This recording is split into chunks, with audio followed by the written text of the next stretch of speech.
ಏನಣ್ಣ ಹೆಸರು ನಿಮ್ಮದು? ಏನು ಪೂರ್ತಿ ಜೋರಾಗಿ ಹೇಳ್ರಿ. ರಮೇಶ್ ಅವರೇ, ಚೆನ್ನಾಗಿದೆ ಆಕಳು? ಸಾಕ್ಕೊಳ್ತೀರಾ? ಚೆನ್ನಾಗಿ ಸಾಕ್ಕೊಳ್ತೀರಾ? ಚೆನ್ನಾಗಿ ಸಾಕ್ಕೋಬೇಕು. ಏನು ಮತ್ತು ಇದೇನು ಗೊತ್ತಾ, ಕೊಟ್ಟಿದ್ದೀವಿ ಅಂತೇಳಿ ಆ ರೀತಿ ಸಾಕಬೇಡಿ. ದಯವಿಟ್ಟು ಚೆನ್ನಾಗಿ ಸಾಕಿ ಇದರಿಂದ ಒಳ್ಳೆ ಆದಾಯ ಗಳಿಸಿ ನಮಗೆ ತೋರಿಸ್ಬೇಕಿತ್ತು ನೀವು. ಯಾವ ನಿಮ್ಮದು? ದುರ್ಗ. ತೊಗೊಂಡೋಗಿ ಚೆನ್ನಾಗಿ ಸಾಕ್ಕೊಳ್ಳಿ. ಏನು ಈ ರೀತಿಯಾಗಿ ಹಸುಗಳು ತಿಂಗಳಿಗೆ 5 ಕೊಡ್ತಾ ಇರ್ತೀವಿ ನಾವು. ಇದೇ ರೀತಿ ಇದನ್ನು ಇದು ತೊಗೊಂಬಂದು ಚೆನ್ನಾಗಿ ಸಾಕಿ ಇದರಿಂದ ಆದಾಯ ಗಳಿಸಿ. ಮೊದಲು ಎಲೆಕ್ಟ್ರಿಷನ್ ಎಲ್ಲ ಇದು ತೋರಿಸಿ, ಫೇಸ್ ತೋರಿಸಿದ್ದು ಮುಖ ತೋರಿಸ್ರಿ. ಚೆನ್ನಾಗಿದೆ ಆಕಳು? ತೊಗೊಂಡೋಗಿ ಚೆನ್ನಾಗಿ ಸಾಕ್ಕೊಳ್ಳಿ.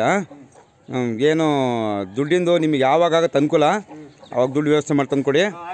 ಆಯಿತಾ? ಸರಿ ಆಯಿತು. ಗುಲಾಲಕಾಯ್ದೆ